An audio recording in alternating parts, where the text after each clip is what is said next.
Salam persaudaraan. Jumpa lagi dengan Sanggar Setia Hati Mbah Sirot.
Kemarin saya sudah mengasihkan yang namanya krip ataupun gripen ataupun kuncian sebentuk serangan apapun bentuknya, itu baru sudah mengasih 4 yang sudah di video.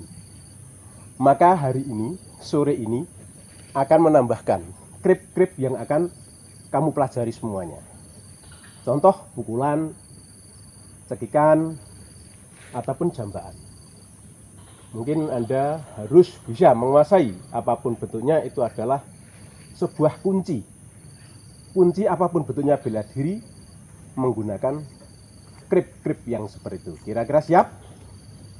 Siap. Siap nggak? Siap. Siap.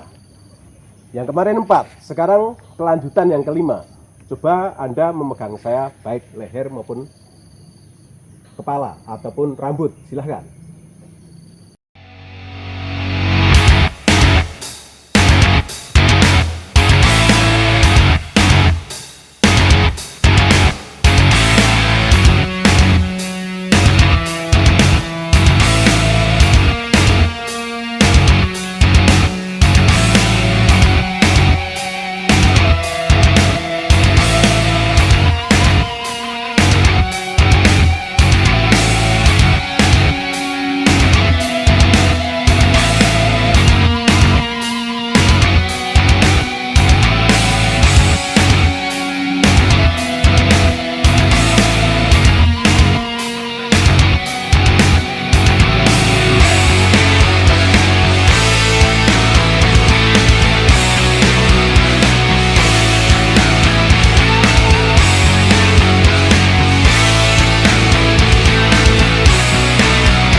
Salam persaudaraan. Salam. adik-adikku semua dan saudara-saudaraku Esa semua. Untuk kali ini saya akan menyampaikan salam 2512. Itu ada artinya. Kenapa kok 2512? Ini sebagian diambil dari jurus 25 dan jurus 12. Tapi ada tujuan, ada pengertian. Karena 25 itu di saat kita menyatu di antara kita dan Sang Pencipta, berarti kita diberikan kekuatan atau sinar kekuatan dari Sang Pencipta. Sehingga kita menjadi orang yang berbahagia, orang yang mulia, maka dari itu ada 5. Tapi 2 dan 5 digabungkan, itu akan menjadi nilai 7. Dan insya Allah kita akan mendapatkan pertolongan atau bahasa Jawa pitulungan. Setelah kita mendapatkan pertolongan dari Allah, kita berdiri mengambil jurus 12 sebagian. Supaya apa? Tujuan kita selalu menyinarkan. Seperti lambang Esa itu sinarnya 12. Maka dari itu sedikit pengertian salam 2512. Setelah sedikit saya sampaikan, mungkin adik-adikku khususnya ada di depan saya, umumnya yang melihat saya, ada pertanyaan? Ya Mas, ini ingin bertanya, kami sebagai saudara sudah beberapa tahun latihan yang kita belum paham dan belum terlalu mengerti, bahkan banyak yang tidak mengerti dan tidak tahu. Maka dari itu saya harus tanya, yang namanya satu yang menanya poros hijau dulu, itu yang gimana? Yang kedua kalinya merusak pagar ayu. Mohon penjelasannya, nanti ada yang masih saya tanyakan. Begitu ya. Ya adik, akan saya jelaskan hari ini khususnya dengan adik-adikku yang ada di Semarang dan saudara-saudara saya yang mungkin belum tahu. Motong turus ijo. Kalau kita dikaitkan dengan latihan bela diri ini, di saat adik-adik yang mau latihan itu ada yang sudah baik atau ada yang belum baik. Akan tetapi tujuan Esa harus selalu mendidik manusia berbudi luhur, tahu benar dan salah. Tapi jangan heran bahwa adik-adik kita yang latihan waktu itu belum tahu, pasti bahasa Jawane atau bandel. Nah ini di saat bandel, di saat kurang ajar, langsung kamu keluarkan. Inilah namanya motong turus ijo. Itu yang pertama.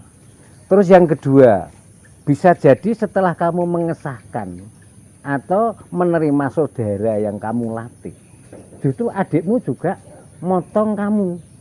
Termasuk tidak boleh latihan di tempatmu, memberi informasi fitnah dan lain-lain. Itu juga namanya motong turus ijo. Akan tetapi adik-adikku perlu diingat karena bahasanya simpel, motong turus ijo itu. Padahal ini ada kaitan hukum karma, Dik. Misalnya kamu mencegah, ada anak latihan di sini. Oh kalau yang ini tidak boleh, ya. Misalnya salah satu contoh, adikku, ya toh, pernah melatih cewek. Ada yang cewek mau latihan, kamu dipenging, jangan dulu. Nah ini hukum karmanya, kamu pasti akan ditolak oleh cewek. Itu udah otomatis. Maka dari itu hati-hati. Sedikit penjelasan turus ijo. Untuk pagrayu, tatanan, ya, tatanan yang sudah disepakati atau yang sudah diatur oleh organisasi, kamu rusak, ini namanya ngerusak pagar ayu. Saya kira itu sedikit aja, mungkin bisa dilanjutkan lain waktu.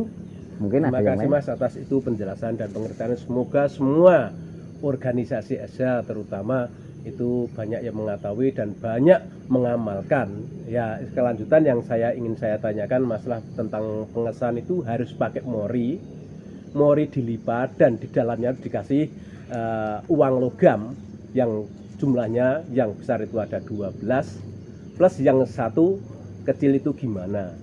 Karena mori itu kenapa harus sedekatnya orang ditambah satu tangan melambai dan ditambah satu jengkal, itu maksud dan pengertiannya gimana? Semoga semua anak-anak Esa maupun Esa Teratim maupun Esa ataupun Esa apapun bentuknya itu banyak yang mengamalkan dan tahu semua tentang masalah itu. Itu Mas. Oh iya Dek, saya jelaskan sesuai dengan waktu saya mendapatkan pengertian ya dari senior-senior saya. Kenapa syarat menjadi saudara Esa harus pakai mori? Saya ulangi, mori adalah alam, bentuknya adalah putih, adalah lambang kesucian. Itu satu. Yang kedua, kenapa dilipat? Di dalamnya ada namanya uang logam atau ada yang mengatakan mahar. Jumlahnya 12 plus ditambah satu yang kecil. Artinya kita hidup di dunia itu jangan diduduki oleh dunia atau oleh uang. Tapi bagaimana kita yang menduduki, yang mengatur uang, yang menguasai uang. Tapi dengan catatan mengatur dengan kesucian. Nah, kenapa 12? Seperti lambangnya kita adalah 12. Ya. Jadi tajam 12 itu bisa digambarkan jam itu hanya 12. 12 jam ini kita harus memancarkan sinar. Harus melakukan sesuatu. Ya. Nah, kenapa kok yang 12 besar-besar, ada yang kecil? Karena kita tidak mungkin akan besar tanpa diawali dengan yang kecil. Nah, untuk mori basa Jawa ini sak dedek sak pengawe ditambah sak kilan. Maksudnya kita punya tujuan apapun harus sederhana mungkin, secukupnya supaya kamu tidak kesakitan. Mada itu orang Jawa mengatakan sak dedek sak pengawe tambah satu kilan. Jadi kita boleh tujuan setinggi langit boleh, tapi asal kamu mampu, kira-kira modalnya memang cukup. Maka dari itu untuk kita merasakan harus disesuaikan dengan pengertian kita, ilmu kita. Maka dari itu di dalam Esa kamu harus yakin dan harus mempercayai dan harus merasakan. Karena Tuhan menciptakan sesuatu tidak jauh dari aslinya. Artinya apa yang kamu karyakan setiap hari. Kalau kamu menjadi dukun, ya dukunnya sing tenanan itu loh. Itu karya. Itu akan mendatangkan sesuatu. Ya, ini salah satu contoh. Apa dukun ini jelek? Yang tidak suka pasti jelek. Padahal di dunia hanya ada dua, suka dan tidak suka.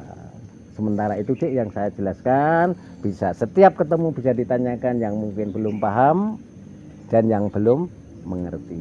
Ya, terima kasih ini Mas atas bimbingan, pengertian, saran. Semoga kami semua menjadi orang Esa yang benar-benar kokoh, kuat dan benar-benar tangguh mentaati menjalankan apa prosedur yang sudah menjadi aturan dari Esa. Saya kira segitu, Pak. Makasih. Semoga Tuhan mengabulkan permintaan adik-adik saya dan memang harapan seorang Esa seperti itu. Akhirnya salam persaudaraan. Salam.